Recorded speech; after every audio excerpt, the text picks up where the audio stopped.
Hello students, how are you? I hope you all are fine. Today's worksheet is worksheet number 22 for class 7 subject English. Let's start it. Paragraph writing is the topic of this worksheet. Let's learn how to write a paragraph. आइए जानते हैं एक paragraph कैसे लिखना है. Brainstorm. सबसे पहले brainstorm आता है आपका write everything you know about the topic on a rough sheet at one place.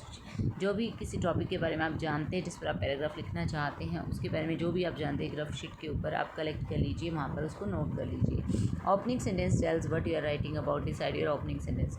Opening sentence हमेशा ये बताता है कि आप किसके बारे में लिख रहे हैं, किस विषय पर लिख रहे हैं. तो अपना ओपनिंग सेंटेंस आप डिसाइड कीजिए. Add the details on the given topic using examples. अब उसके बाद डिटेल्स दीजिए उसके बारे में अलग अलग एग्जाम्पल्स को यूज़ करते हुए.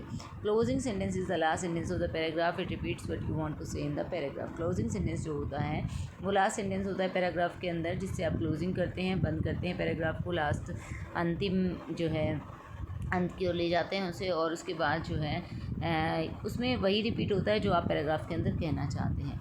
Right a paragraph on the most important person in my life. Example दिया गया आपको कि आपको पैराग्राफ लिखना है मोस्ट इंपॉर्टेंट पर्सन के ऊपर, आपके जीवन में जो मोस्ट इंपॉर्टेंट पर्सन. टॉपिक रहेगा the most important person in my life. अब देखिए यहाँ पर जो है सबसे पहले आपको ओपनिंग सेंटेंस दिया गया है. ओपनिंग सेंटेंस में कहा गया है the most important person in my life is. अब देखिए यहाँ से ही आपको बता दिया गया ओपनिंग सेंटेंस से कि आपका टॉपिक क्लियर हो रहा है. तो ओपनिंग सेंटेंस आपका बिल्कुल करेक्ट है कि आप बता रहे हैं कि किस विषय पर आप लिख रहे हैं ओपनिंग सेंटेंस में, बिगनिंग सेंटेंस में, शुरुआती वाक्य में. अब यहाँ पर हम लिखते हैं सपोज़ कि the most important person in my life is my mother. अगर मैं मदर को लेकर चलती हूँ तो यहाँ पर मदर हम लिखते हैं. कई ऑप्शन यहाँ पर दिए गए, मदर, फादर, एनी अदर, तो हम मदर को लेकर चलते हैं. 3 reasons why she is important to you. अब आगे आपको 3 रीज़न बताने कि वह आपके लिए क्यों इम्पॉर्टेंट है, आपकी मदर.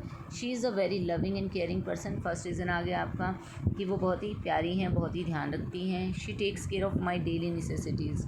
वो मेरी डेली की जो ज़रूरतें हैं उनका ध्यान रखती हैं. लाइक क्या क्या ज़रूरतें होती हैं डेली की, लाइक फूड हो गया, क्लोज़ हो गया, कपड़ों का मेरे ध्यान रखती हैं, मेरी स्टडी का ध्यान रखती हैं. तो इस तरीके से आप यहाँ पर एग्जांपल दे सकते हैं कि मेरे खाने का, मेरे कपड़ों का और मेरी स्टडी का ध्यान रखती हैं. तो ये आप एग्जांपल दे सकते हैं. FOOD फूड हो गया आपका, clothes and study. She guides helps me when I face any problem. वो मुझे हेल्प करती हैं जब मुझे कोई समस्या होती है. She helps me in my studies. वो मेरी स्टडीज़ में मेरी हेल्प करती हैं.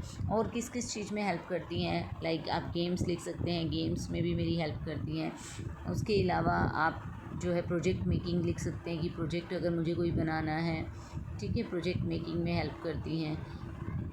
प्रोजेक्ट मेकिंग आप ले सकते हैं, या और जो भी चीज़ में आपको आपकी मदर हेल्प करती है, ठीक है, तो आप उसका एग्जांपल यहाँ पर लिख सकते हैं. शी हेल्प्स मी इन माई हमने लिखा, स्टडीज़ दिया हुआ था, गेम्स हमने लिखा, प्रोजेक्ट मेकिंग लिखा, लर्निंग म्यूज़िक, मुझे संगीत सीखने में हेल्प करती हैं, मुझे सिखाती हैं संगीत, ठीक है, लर्निंग गिटार, या जो भी आप लिखना चाहें कि किस तरीके से आपकी मदर आपकी हेल्प करती हैं. ये क्लोजिंग लाइन आ जाएगी आपकी. So she is my role model या my mother is my role model. इस तरीके से आप इसको कंप्लीट कर सकते हैं. आगे आता है आपका ना write a paragraph in the space given below. Topic our planet Earth. अब नेक्स्ट पैराग्राफ आपको दिया गया है, आपका टॉपिक है आर प्लेनेट अर्थ, हमारा ग्रह पृथ्वी. इसके ऊपर आपको पैराग्राफ लिखना है. Earth is the most unique planet in solar system. तो यूनिक यहाँ पर आपका आ जाएगा कि अद्वितीय ग्रह है पूरे सौरमंडल के अंदर पृथ्वी जो है. It is special because it is the only planet. Planet है, स्टार नहीं है, तो प्लैनेट आएगा वेयर लाइफ एग्जिस्ट. ये अकेला ऐसा ग्रह है जहाँ पर जीवन संभव है. It is the dash of the 8 और 9 planets in the solar system. It is the third number पर है ये, ठीक है, थर्ड नंबर पर आएगा. It is the third of the 8. अभी पहले 9 प्लैनेट्स थे सोलर सिस्टम के अंदर. अब प्लूटो को जो है ड्वार्फ प्लैनेट के तौर पर जाना जाता है, इसलिए 8 प्लैनेट्स ही काउंट किए जाते हैं. तो 8 को हम लेकर चलेंगे. तो पृथ्वी जो है थर्ड नंबर पर है. फ्रॉम द सन से ये अगर हम देखें तो तीसरे नंबर पर है.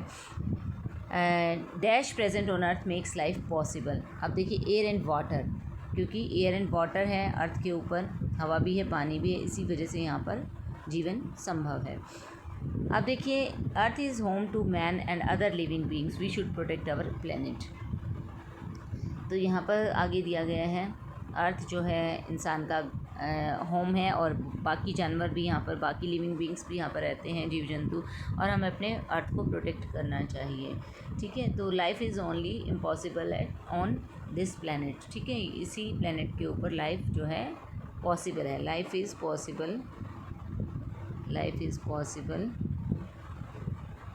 Only on earth. सिर्फ अर्थ पे ही एक ही ऐसा प्लेनेट है जिस पर लाइफ पॉसिबल है, तो जीवन संभव है। और अर्थ होम है मैन का और अदर लिविंग बींग्स का। We should protect our planet, हमें अपने प्लेनेट को जो है प्रोटेक्ट करना चाहिए।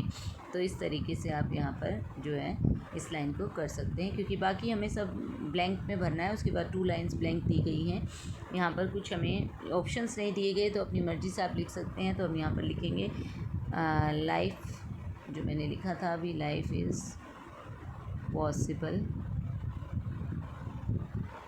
ओनली